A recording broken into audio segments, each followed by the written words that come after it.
Hi, I'm Derek Webster, lead pastor of Grace Point. In this video, I'd like to talk with you about one of our 4G words, and that word is gather. Gather. It's the root idea behind a church. The term church, for some people, can conjure up images of cathedrals, large sanctuaries, or stained glass.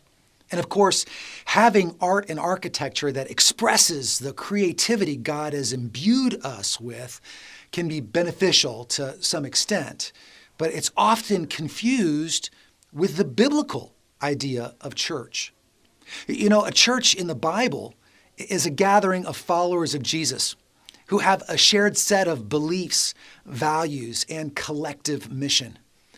You've probably heard the cliche that says the church isn't the building or the things in the building, but it's the people. Well, the biblical term is ecclesia, which literally means grouping or gathering. And so we gather every week.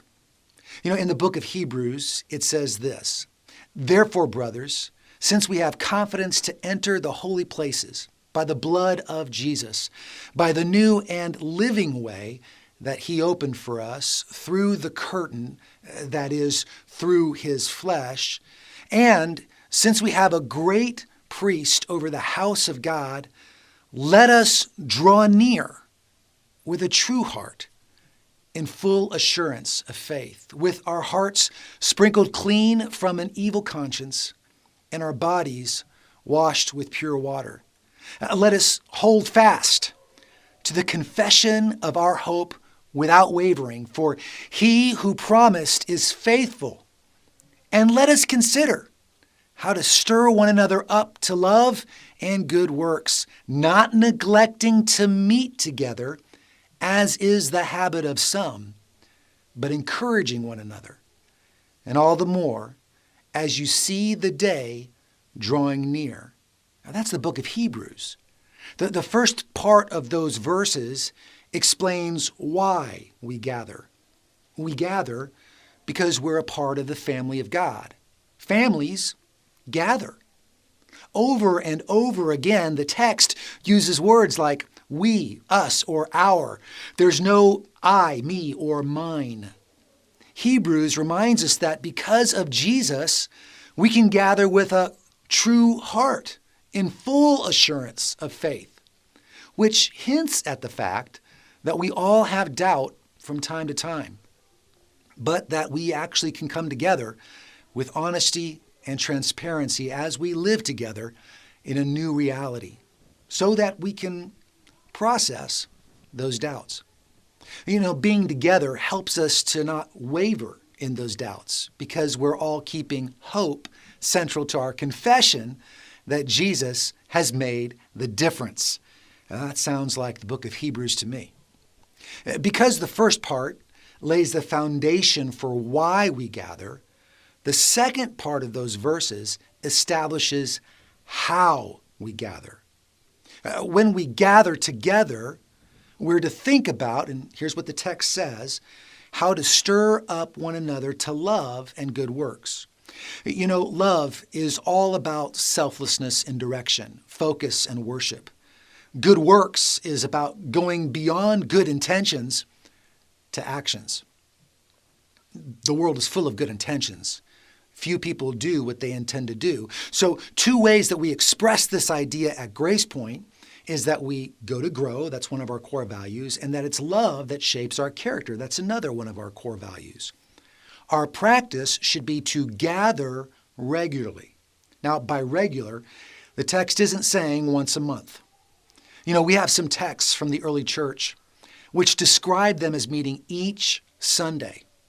Why Sunday?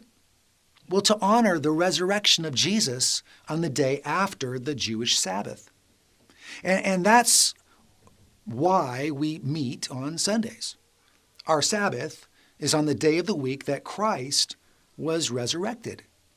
It's interesting to me that the text says that there were some followers of Jesus who didn't just neglect going regularly to the gathering, but that their neglect actually became a habit. In other words, it became easier not to gather than to gather. To be honest, I think that temptation is universal. It's easier not to love than to love. It's easier to ignore a garden than to tend a garden. It's easier to drift than to swim.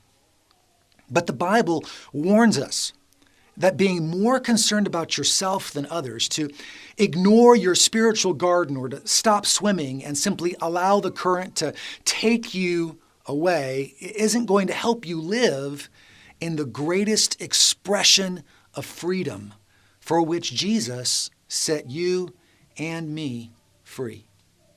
So you damage not just yourself, but you rob others of the encouragement, gifts, and talents that you bring to the gathering of God's people.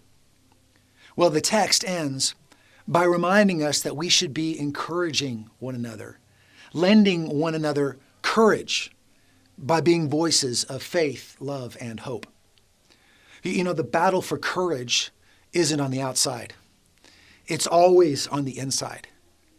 And with every step of courage, you discover a new part of you. You take a step forward in becoming the person that God designed you to be.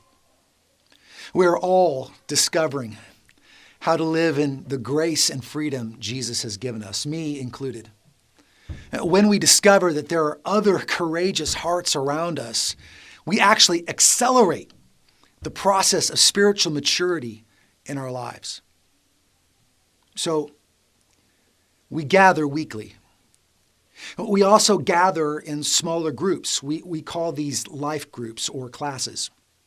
Life groups are groups that gather together in order to practically do the hard work of mutual accountability, prayer, study, and outreach. Classes tend to be a little bit larger, but it's still the same idea. And there are other groups as well: men's groups, women's groups, student groups, kids groups, college groups, groups that meet around hobbies or topics or seasons of life. All of those are opportunities to, you guessed it, gather. Well, how do I decide where I should gather? That's a pretty good question. Well, begin by deciding what isn't optional. Gathering together weekly as God's church really isn't optional. No one is legalistic at Grace Point. No one is policing the actions of someone else. We're all volunteers. If you're out on a vacation or have to attend a funeral, then there's no guilt that you should feel. But it should be an overwhelming practice and commitment in your life to attend our weekly Sunday morning gatherings. Then, I think you start to determine where you're at in life. Which small gathering, a life group or class, will best help grow you at this point in your life. My wife, Melissa, and I are a part of a life group that meets about one time a month. It's what our schedules have allowed for up to this point. But Melissa also has a passion for helping other women be encouraged in faith and life. And she's also got the bandwidth in her schedule. So she's also a part of the women's leadership team at Grace Point. And she attends our women's events. Now, some of you have students that are in a really busy season.